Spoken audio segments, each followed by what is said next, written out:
Apalagi negara kita. Cantik-cantik ceweknya. Orang Arab memang cantik, tapi begitu sudah menikah langsung besar. Wah, cewek Indonesia kecil-kecil. Cuma susah dipoligami. Orang Arab budaya poligami sudah oke dia, tidak ada masalah. Alhamdulillah. Alhamdulillah. Inilah negara kita, luar biasa. Meskipun pemerintah belumlah melayani rakyatnya seperti yang kita harapkan.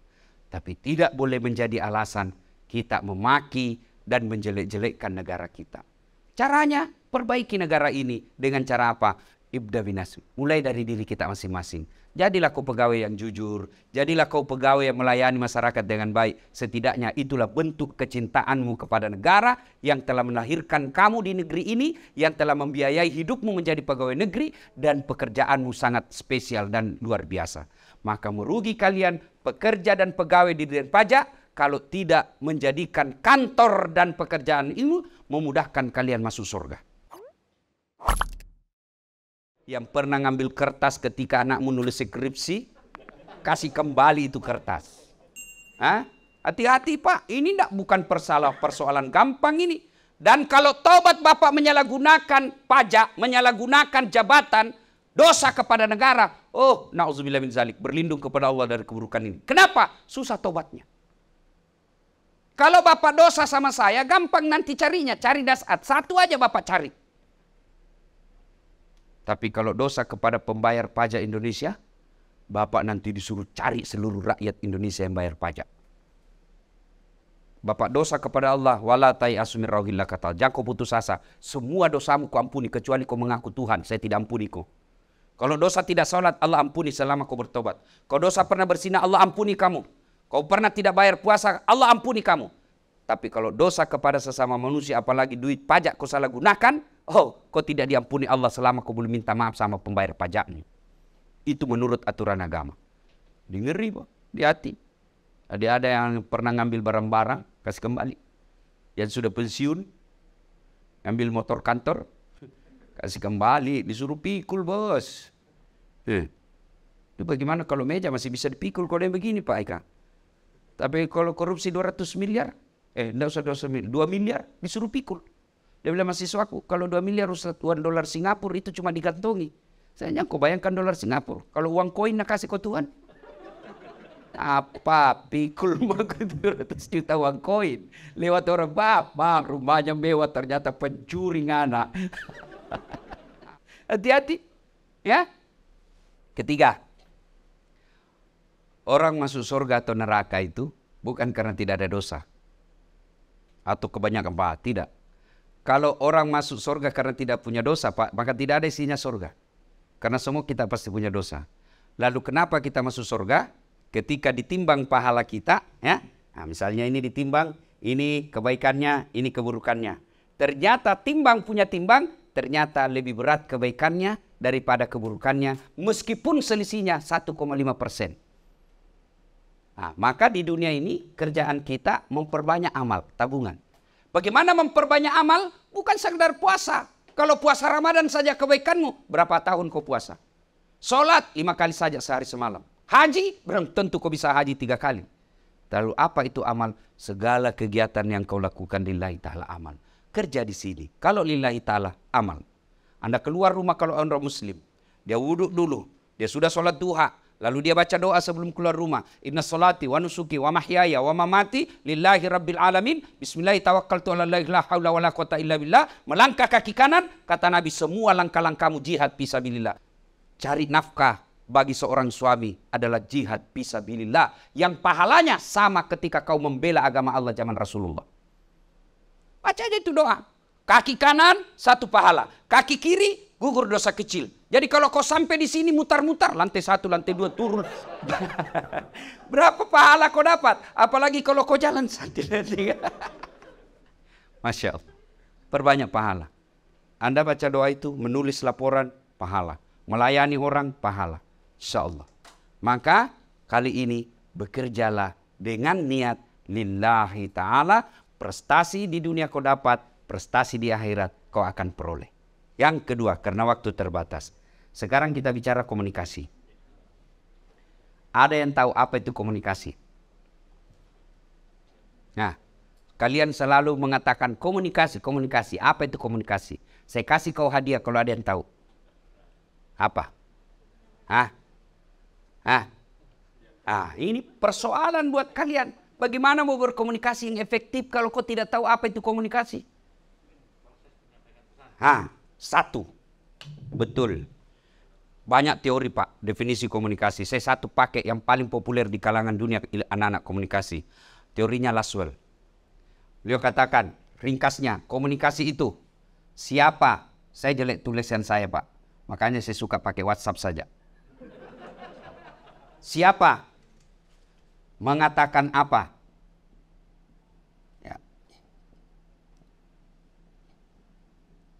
Ya. Melalui apa?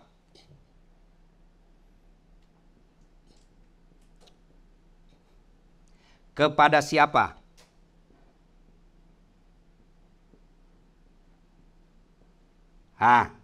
Tujuan apa? Atau efek?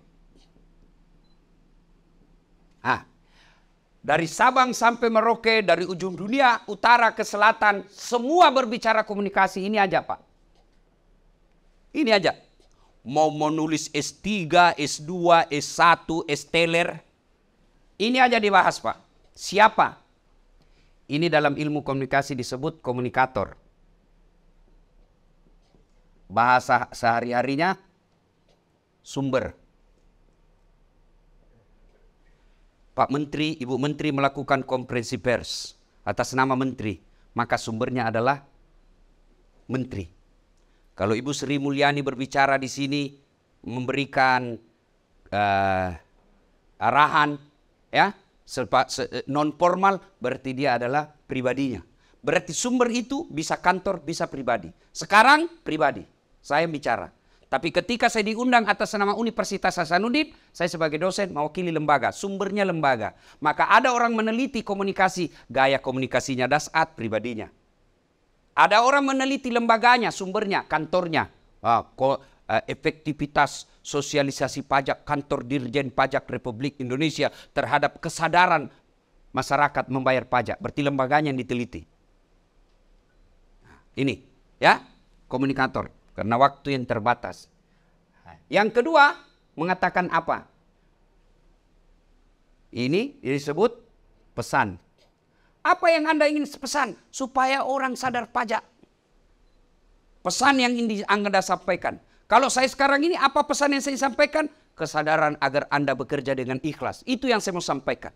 Pesannya. Kemudian melalui apa? Ini disebut media. Atau biasa disebut channel. Media ini macam-macam. Ada media konvensional, ada modern. Ada media massa, ada media face to face, personal. Macam-macam. Kemudian kepada siapa? Ini pembayar pajak kalau di sini, sasaran. Atau penerima. Penerima siapa di sini? Yang apa istilahnya Pak Eka kalau di sini pembayar pajak? Wajib pajak. Ya? Wajib pajak. Penerima di sini wajib pajaknya. Kemudian tujuannya apa? Pasti bisa disadari. Pasti bisa ditebak.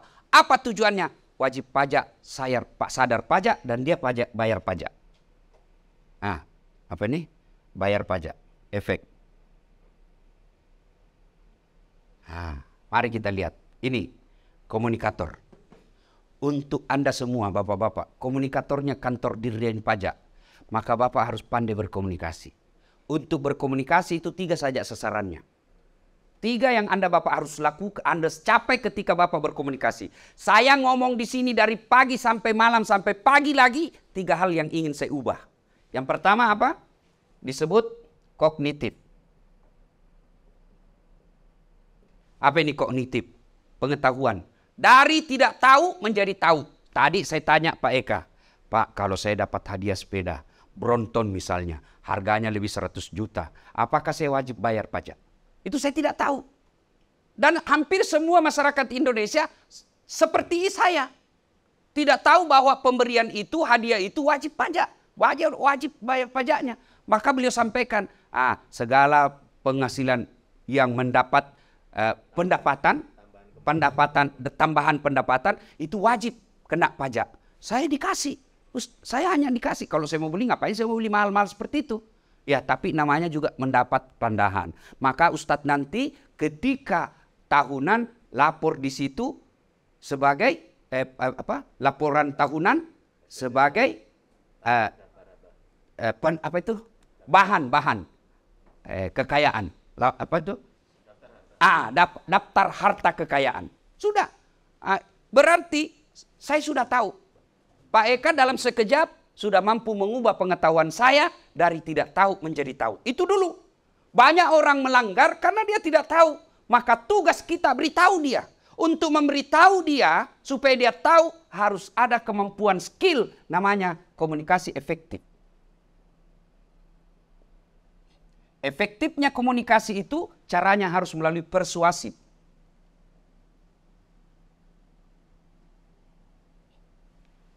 Lawan dari persuasif apa? Kursif. Koersif. Ini bujuk. Bujuknya komunikasi, maka Dirjen Pajak mengeluarkan kebijakan. Apa itu dulu? Tax amnesty. Saya ikut waktu itu. Tax amnesty. Itu bagian daripada bujuk. Daripada kau bayar 10 juta, oke kita bujuk kau bayar 3 juta saja. Bukan petugas pajak datang kerja berkolusi. Dan saat kantor mini 10 juta. Tapi saya bisa bantu. Daripada kau bayar 10 juta, lebih baik kau bayar sama saya 5 juta saja. 1 juta untuk saya, 4 juta masuk negara. Ini haram bos. Tapi kalau negara melakukan resmi, itu yang disebut persuasif. Didatangi di rumahnya, itu persuasif.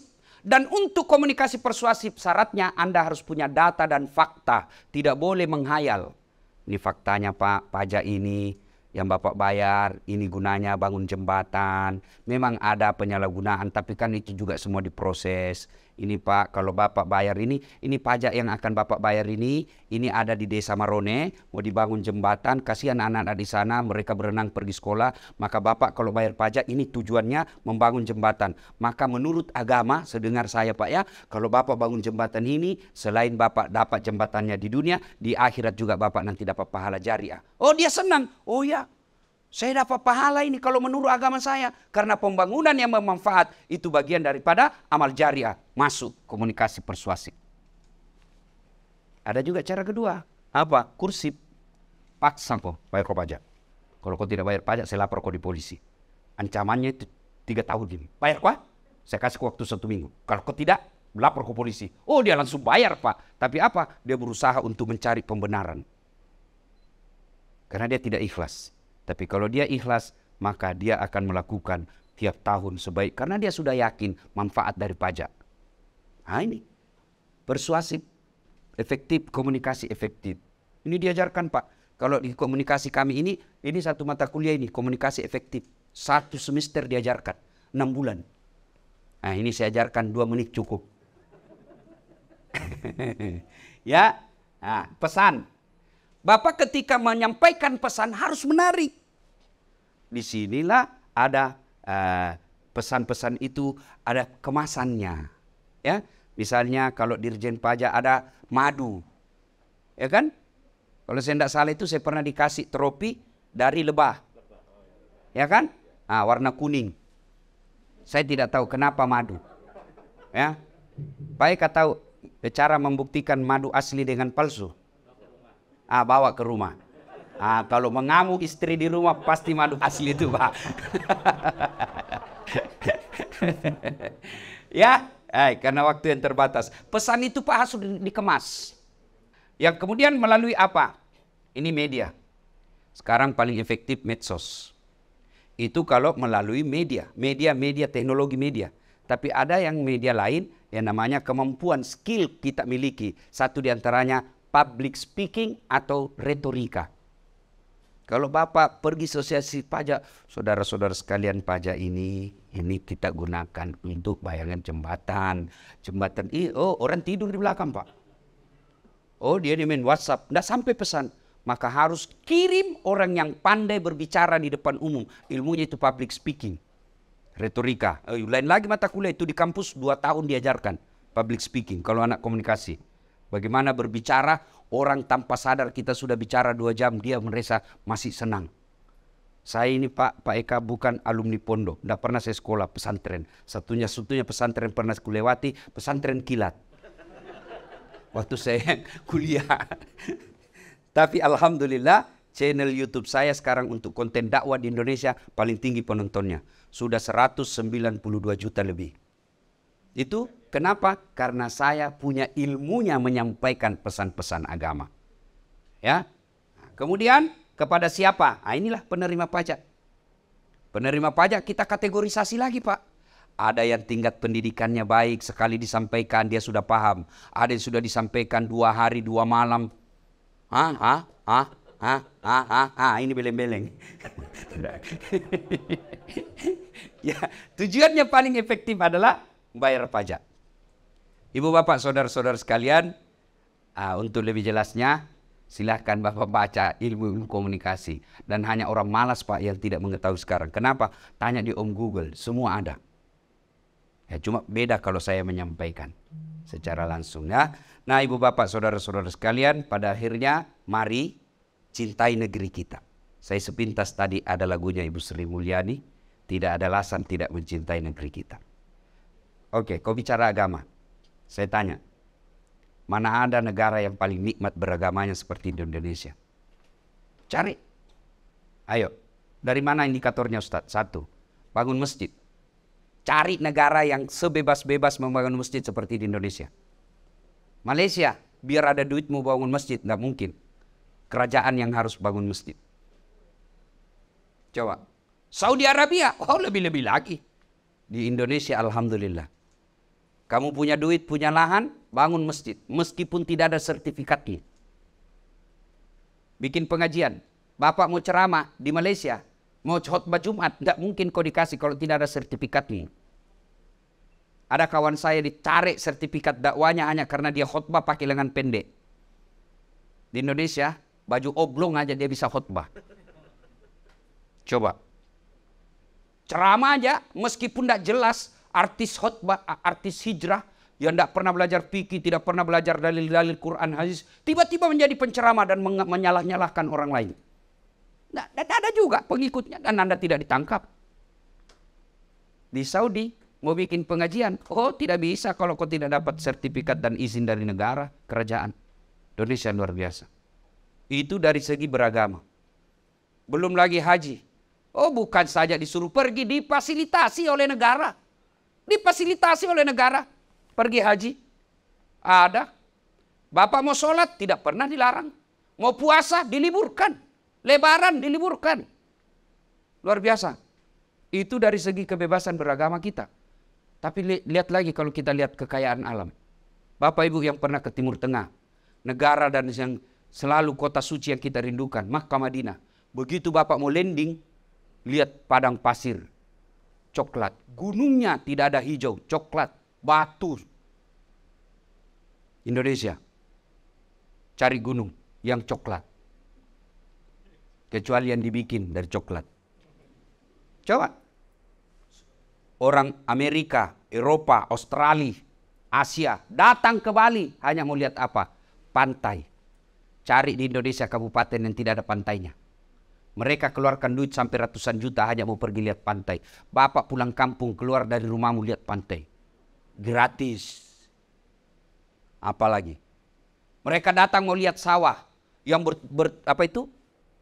bertumpuk-tumpuk, bertingkat-tingkat. Mereka keluarkan duit, bayar hotel. Jutaan tiap malam hanya bisa melihat keluar sawah. Bapak tidak perlu bayar hotel, tidak perlu beli tiket. Pulang kampung lihat. Sawah menguning. Gratis. Apalagi negara kita, cantik-cantik ceweknya. Orang Arab memang cantik, tapi begitu sudah menikah langsung besar. Wah, cewek Indonesia kecil-kecil.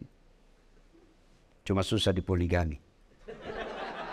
Orang Arab budaya poligami sudah oke dia, tidak ada masalah. Alhamdulillah. Alhamdulillah. Inilah negara kita. Luar biasa.